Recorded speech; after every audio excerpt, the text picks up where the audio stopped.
Egyptian mythology was the belief structure and underlying form of ancient Egyptian culture from at least circa 400 BC to 30 BCE with the death of Cleopatra VII, the last ruler of the Ptolemaic dynasty of Egypt.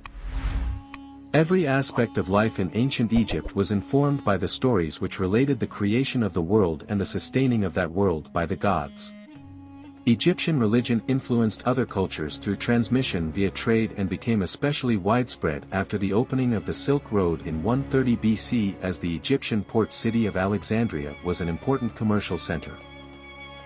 The significance of Egyptian mythology to other cultures was in its development of the concept of an eternal life after death, benevolent deities, and reincarnation.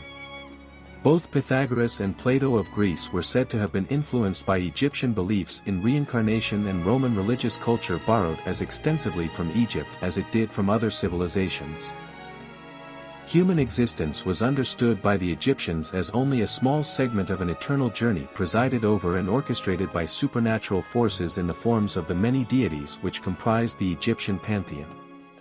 According to the historian Bunsen, one's earthly life was not, however, simply a prologue to something greater but was a part of the entire journey. The Egyptian concept of an afterlife was a mirror world of one's life on earth, and one needed to live that life well if one hoped to enjoy the rest of one's eternal journey. To the Egyptians, the journey began with the creation of the world and the universe out of darkness and swirling chaos. Once there was nothing but endless dark water without form or purpose. Existing within this void was ᴍᴜ, god of magic, who awaited the moment of creation. Out of this watery silence, Nu, rose the primordial hill, known as the Ben-Ben, upon which stood the great god Adam. Adam looked upon the nothingness and recognized his aloneness, and so, through the agency of magic, he mated with his own shadow to give birth to two children, Shu, god of air, whom Adam spat out, and Tefnut, goddess of moisture, whom Adam vomited out. Shu gave to the early world the principles of life, while Tefnut contributed the principles of order. Leaving their father on the Ben-Ben, they set out to establish the world. In time, Adam became concerned because his children were gone so long, and so removed his eye and sent it in search of them. While his eye was gone, Adam sat alone on the hill in the midst of chaos and contemplated eternity. Shu and Tefnut returned with the eye of Adam, and their father, grateful for their safe return, shed tears of joy. These tears, dropping onto the dark, fertile earth of the Ben-Ben, gave birth to men and women. These early creatures had nowhere to live, however, and so Shu and Tefnut mated and gave birth to Geb, the earth, and Nut, the sky. Geb and Nut, though brother and sister, fell deeply in love and were inseparable. Adam found their behavior unacceptable and pushed Nut away from Geb, high up into the heavens.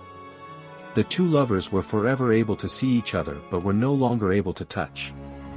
Nut was already pregnant by Geb, however, and eventually gave birth to Osiris, Isis, Set, Nephthys, and Horus, the five Egyptian gods most often recognized as the earliest, or, at least, the most familiar representations of older god figures. Osiris showed himself a thoughtful and judicious god and was given rule of the world by Adam, who then went off to attend to his own affairs. Osiris administrated the world efficiently, co-ruling with his sister wife Isis, and decided where the trees would best grow and the water flow most sweetly. He created the land of Egypt in perfection, with the Nile River providing for the needs of the people. In all things, he acted in accordance with the principle of Ma'at, harmony, and honored his father and siblings by keeping all things in harmonious balance. His brother Set became envious of the creation, however, and also of Osiris' power and glory. He had his brother's exact measurements taken in secret and then ordered an elaborate chest created precisely to those specifications. When the chest was completed, Set threw a great banquet to which he invited Osiris and 72 others. At the end of the party, he offered the great chest as a gift to the one who could best fit inside it. Osiris, of course, fit perfectly, and, once he was inside the coffin, Set slammed the lid on tight and threw it into the Nile River. He then told everyone that Osiris was dead and assumed the rule of the world. Isis refused to believe that her husband was dead and went searching for him, finally finding the coffin inside a tree at Byblos. The people of the land were glad to help her retrieve the coffin from the tree and, for this, Isis blessed them. She brought the body back to Egypt and set about gathering the herbs and making the potions which would bring Osiris back to life, leaving her sister Nephthys to guard over the place where she had hidden the body. During this time, Set began to worry that Isis might locate Osiris' body and find a way to bring him back to life, as she was very powerful and knowledgeable in these matters. Upon finding her gone, he asked Nephthys where she was and, when the goddess answered, he knew she was lying. He was able to get from her where Osiris' body was hidden and went there, tearing the coffin open, and cutting the body into 42 pieces. He then flung the fragments of Osiris all over the land of Egypt so that Isis would never be able to find them and, this accomplished, returned to his palace to rule. When Isis returned and found the coffin destroyed and the body gone, she fell to her knees in despair and wept. Nephthys, feeling guilty for having betrayed her secret, told Isis what had happened and offered to help her find the parts of Osiris. The two sisters then began searching the land for Osiris parts. Wherever they found a body part, they would bury it on the spot and build a shrine to protect it from Set. In this way, the 42 provinces of Egypt were established by the two goddesses. They finally assembled all of the body except for the penis, which had been eaten by a fish. Isis then created a replacement part for the phallus and mated with her husband, becoming pregnant with her son Horus. Osiris had been brought back to life successfully by Isis but, because he was incomplete, could not rule the world as he had before. He instead descended to the underworld to become the righteous judge and ruler of the land of the dead. Horus was raised in secret to protect him from Set and, having grown to manhood, challenged his uncle for the rule of his father's former kingdom. The battle raged for 80 years until Horus defeated Set and banished him from Egypt to dwell in the arid deserts. Horus then ruled with his mother Isis and Aunt Nephthys as his counselors and harmony was again restored to the land. Although there are many different versions of this myth, the one element which remains standard in all of them is the concept of harmony which is disrupted and must be restored.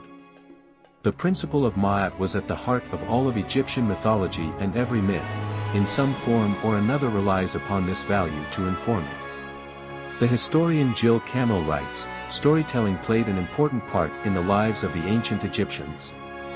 The deeds of the gods and kings were not written in early times and only found their way through oral tradition into the literature of a later date.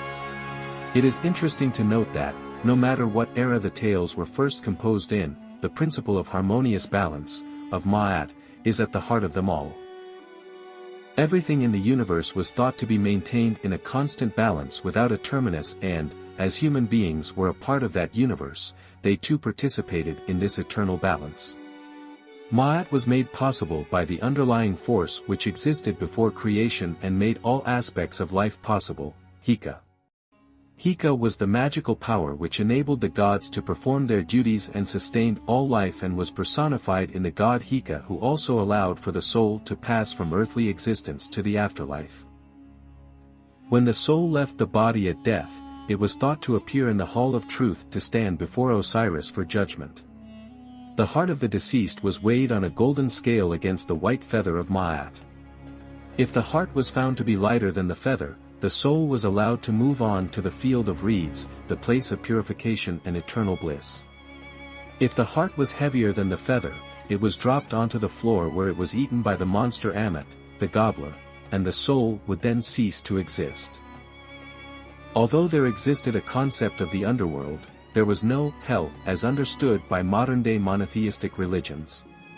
Existence, being a part of the universal journey which began with Adam and the Ben-Ben, was the natural state of a soul, and the thought of being eternally separated from that journey, of non-existence, was more terrifying to an ancient Egyptian than any underworld of torment could ever be. Even in a land of eternal pain, one still existed.